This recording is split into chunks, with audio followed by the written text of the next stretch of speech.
Hello, guys. Welcome to another episode of the e-commerce lab by Ecomcy, the place where A related to Amazon FBA private label and e-commerce. My name is Vincenzo Toscano, founder and CEO of Ecomcy, and today we bring in our special guest. Her name is Daniela Bolzmann. She's the CEO and founder of Mindful Goods, which I would say is one of the top solutions out there when it comes to really help you figuring out how to do the branding and all the content around your products on Amazon correctly. And that's why I wanted to bring Daniela today because I actually saw her presentation in Iceland as well. I was very impressed about, all the things that she's been doing in the space. And just wanted to hopefully get some of those gold nuggets on the show today in terms of, what is happening in terms of Rufus, in terms of AI, in terms of how to do a branding and really make your pros stand out. And hopefully you can implement some of those things so in your brand to have a successful 2025. So Daniela, welcome to the show. How you doing? All right. Thanks for having me. Glad to be here. Pleasure. Thank you so much for being here. You had fun in Iceland? I had a blast in Iceland. If anybody is considering going to one of Kevin King's billion-dollar seller summits, I highly recommend going. I was actually quite shocked at how well it was planned and how Yes. curated the group was. And I'm sure you feel the same way. It was like such a really well thought out small event that Yeah, was just top notch from start to finish, every single detail. Very I impressed. agree. I agree. I agree. I think the opportunity to also meet with other like-minded people that fly from all different countries that come into the same roof and share ideas and have fun together, I think is definitely something that is unique. And every single year, Kevin knocks the ball out of the park. It's like always I know. And like amazing events. fun fact, if Kevin's listening, I may have heard he might have like sneak in a little detail that in the future Oh, he hopes to do one in Italy in a castle someday.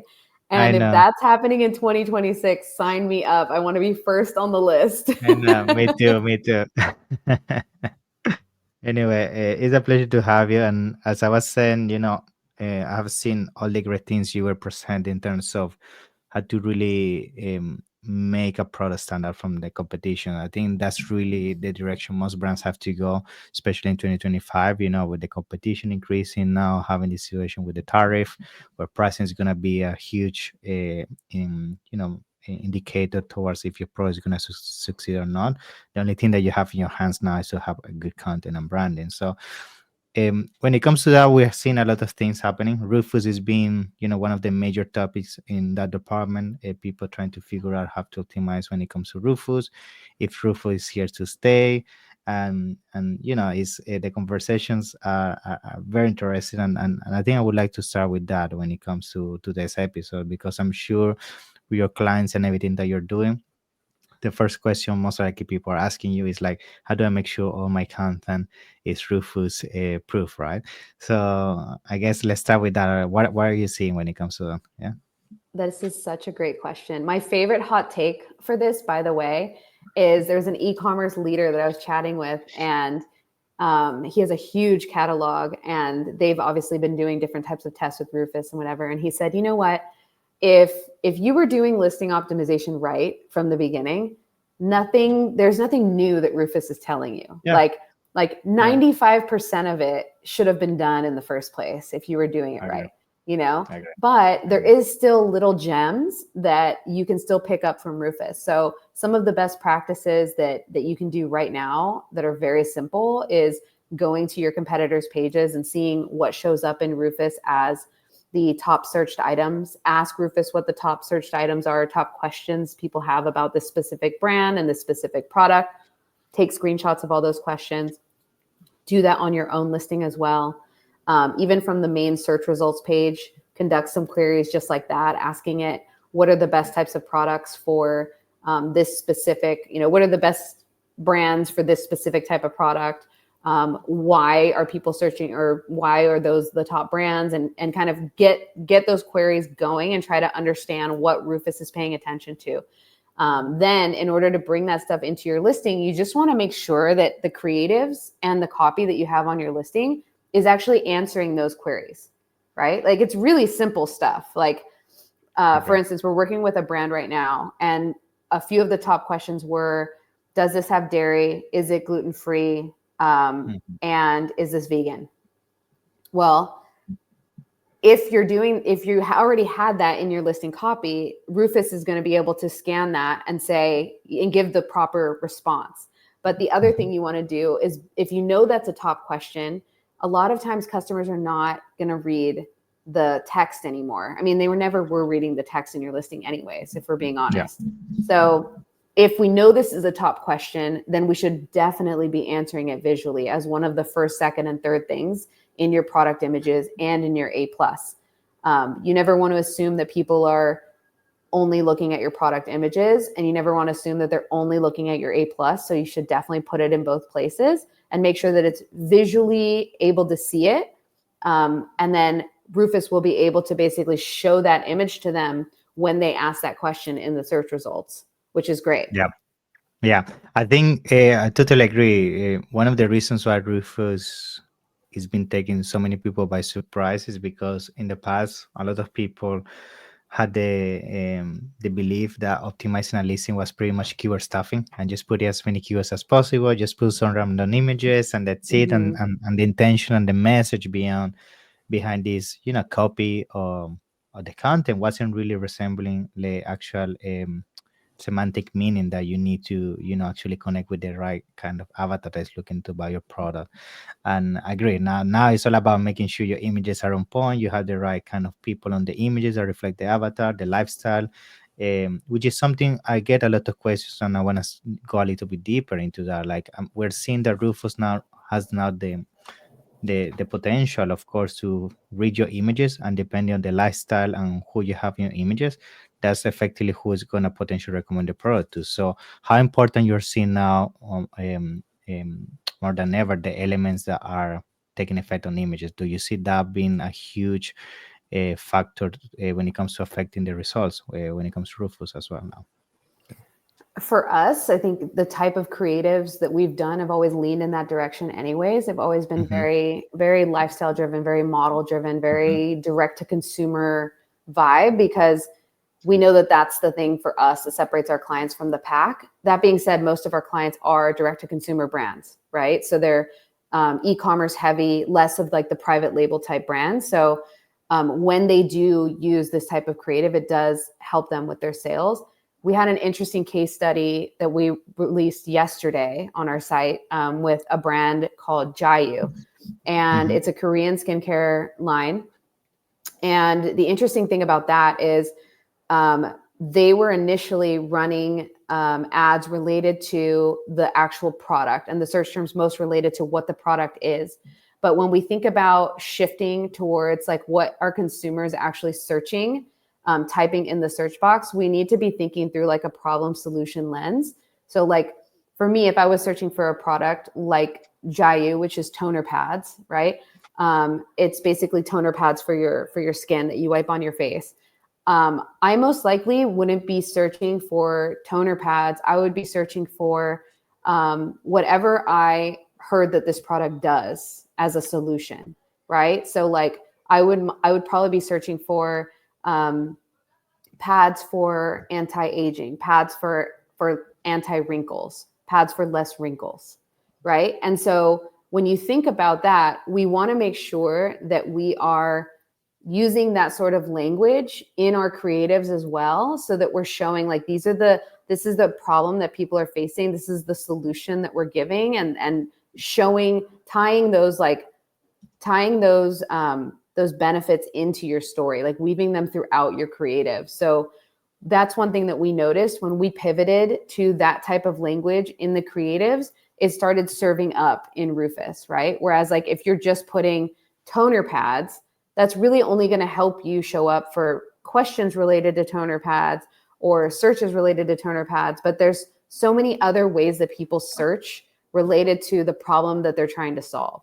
So we need to be thinking through all of those types of problem solution languages that people are using, and that's how Rufus is going to be serving that up.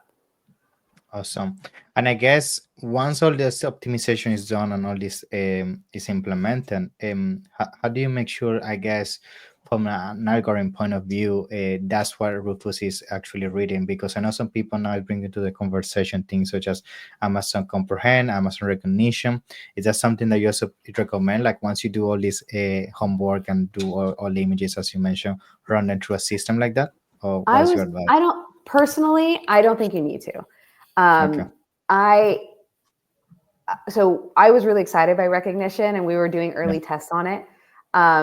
But at the end of the day, like when we think recognition was first using it, it wasn't super accurate. Now it is, and you can generally assume that it's reading your image accurately now, right?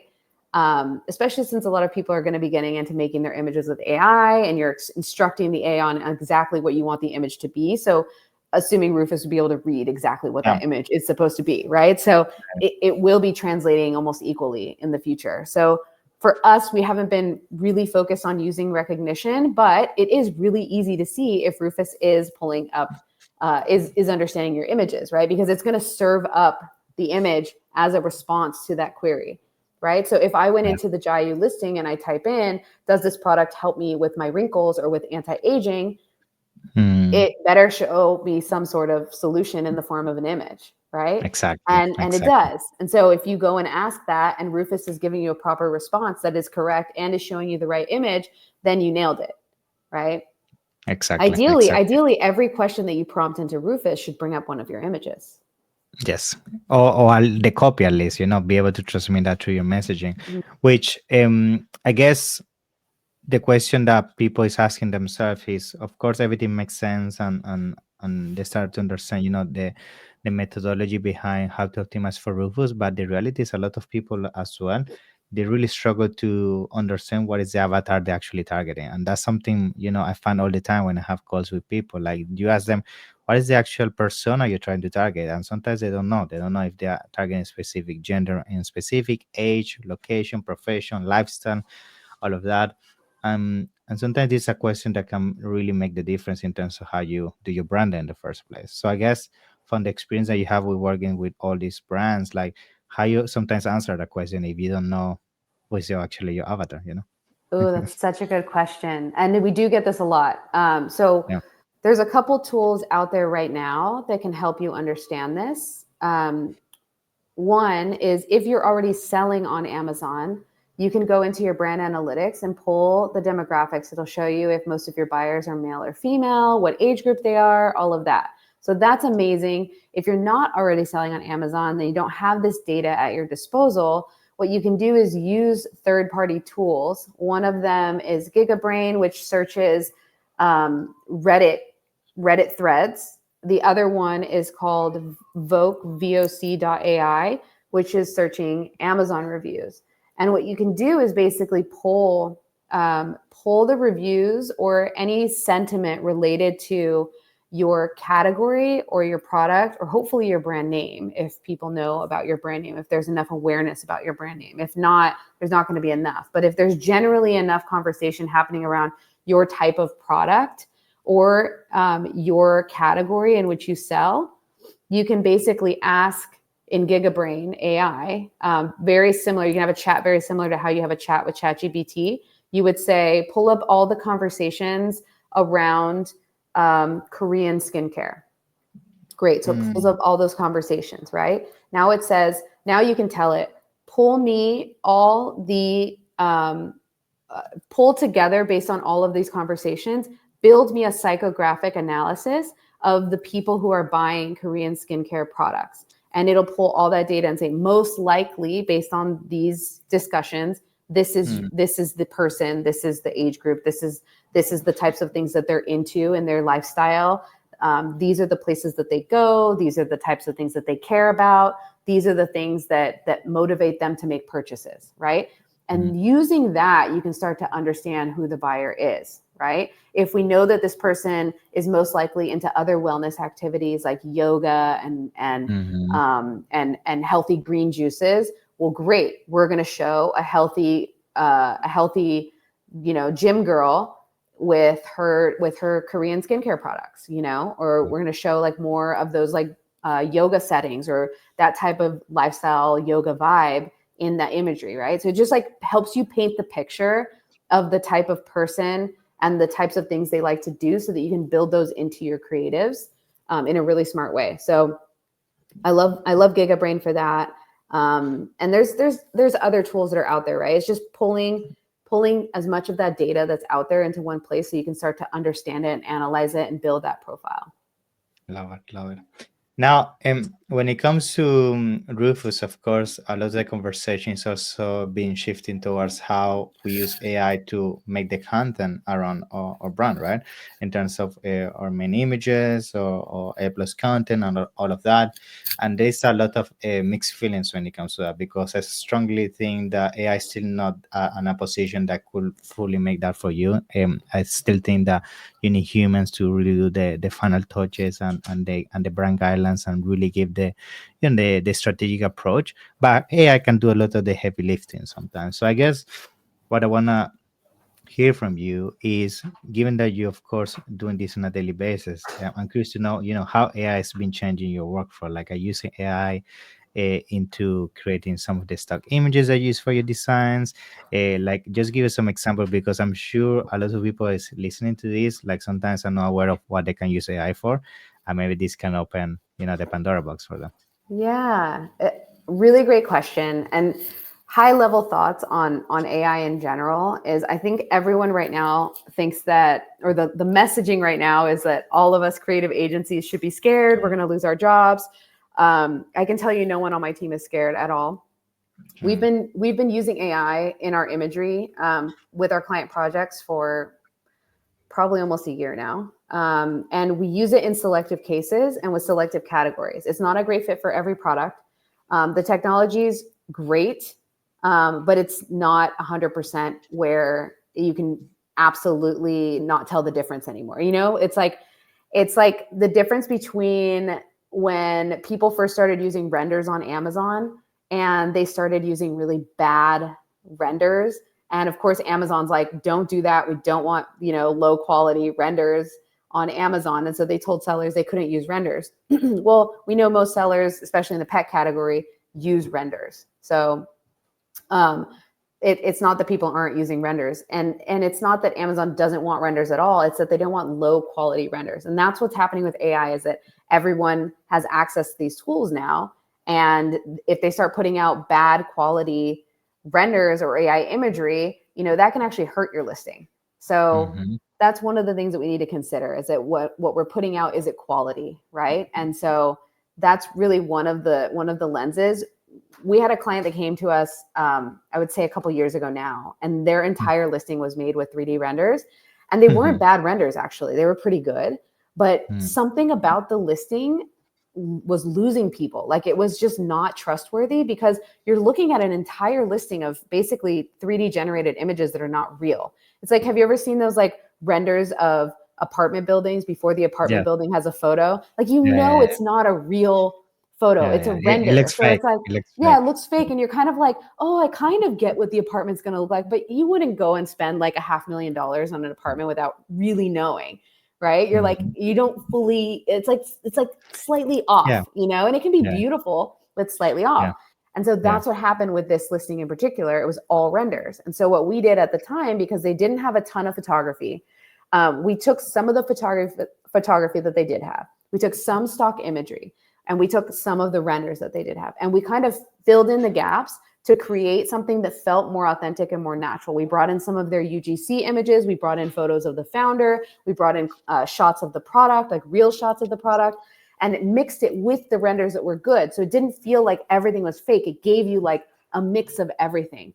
And that's what I think is going to be a good principle to follow with AI as we're getting into this. Like, it has to be really top-notch, really good quality AI.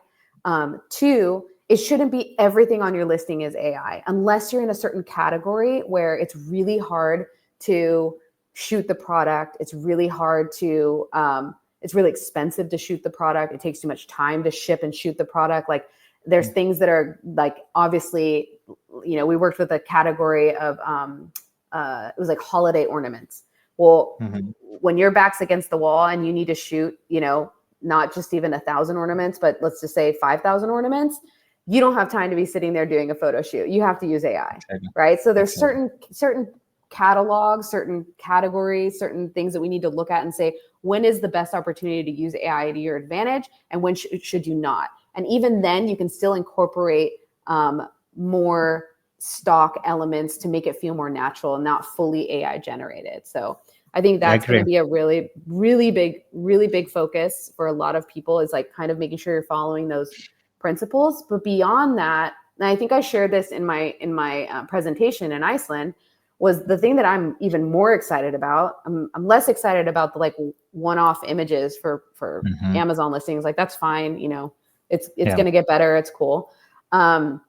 What I'm most excited about is from an agency perspective. Like we had clients that would come to us and they worked with us and they were like, we want to keep working with you, but we have like 5,000 SKUs, Yeah. 10,000 SKUs, and we need to get all of this overhauled, and we need to do it for a budget, you know, like we need to get it all done, and there's a time constraint. Like how do we get this all done? And our team was manually, and still manually makes all the master templates for every client, right? So then to scale it out, we would have had to hire a team of junior designers that would have just been dedicated to that project, working month after month after month to get all those designs done, right? And then you have to quality check all of that, and there's going to be human error involved. And so that is super time intensive. Well, now with AI, we're basically able to train the AI on our master templates that we designed specifically for that client. And we're able to scale it out. I mean, we're talking like thousands of SKUs we can do in hours or minutes if we wanted to. Mhm. Like, depending Yeah. on what the limitations are with our design, like we can get it down to hours or minutes. Like, it's crazy what is available to us now. And we used to have to turn those types of big mega brands away, and now we can work with them, which is, that to me is where it gets really exciting. Because actually, if you think about it, that leaves our creative directors to do their best work at the front Yeah. end, you know? And those junior designers, nobody wants to be sitting in a closet like painting the same thing all day long every day. Like, they're Yeah. artists at the end of the day. They want to be creative too. So like, I don't think in that case AI is really taking anyone's job away. We weren't getting that job anyways. Now we're able to get that job, and we're able to help those brands scale and do it in the best way possible, because we're still creating this like very custom tailored thing for them, you know? Yeah, yeah, I agree. I think the benefit of AI now is that a lot of the heavy lifting that you sometimes will have to sacrifice your time into, like doing these images, and now you can do with AI. You can now repurpose that time to do more the strategic and the actual concept, which is where really the magic happens. And Mm-hmm. I 100% agree. It's also the scale at which you can work. Like some before, if you wanted to do 100 listings, it will take you hundreds of hours. Now you can reduce that significantly and make a better job, because you're able to effectively deploy AI to do the heavy lifting, and you just focus on the areas that will add those elements that make the difference from a branding perspective. So it's a win-win on all fronts. I think the fear comes because, of course, there's always going to be people out there that the only added value was that they could only do the heavy lifting, but they couldn't do beyond that, like branding and concept and everything. And that's, of course, something that is becoming now more and more appreciated because of AI doing the heavy lifting. But yes, I think the examples that you gave is clear indicator of how you can embrace it and effectively make your overall operation on more efficient.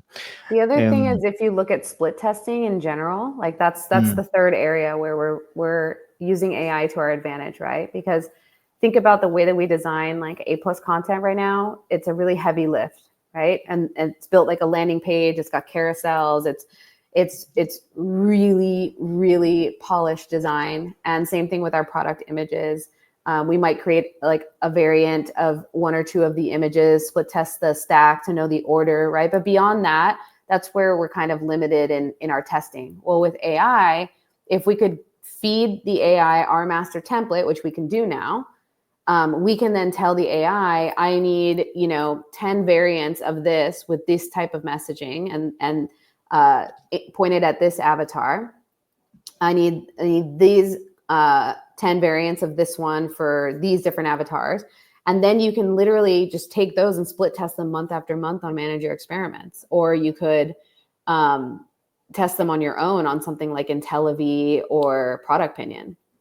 Yeah, I think that's a very actually good point. Like split testing is something that before was so costly and sometimes consuming, and now with a couple of clicks, if you have the right tools as you mentioned, like you cannot automate a lot of that, which that means effectively be able to improve your revenue and profitability also faster, because now you're able to figure out your conversion issues on the spot, which before would take you longer, Mhm. and time is money.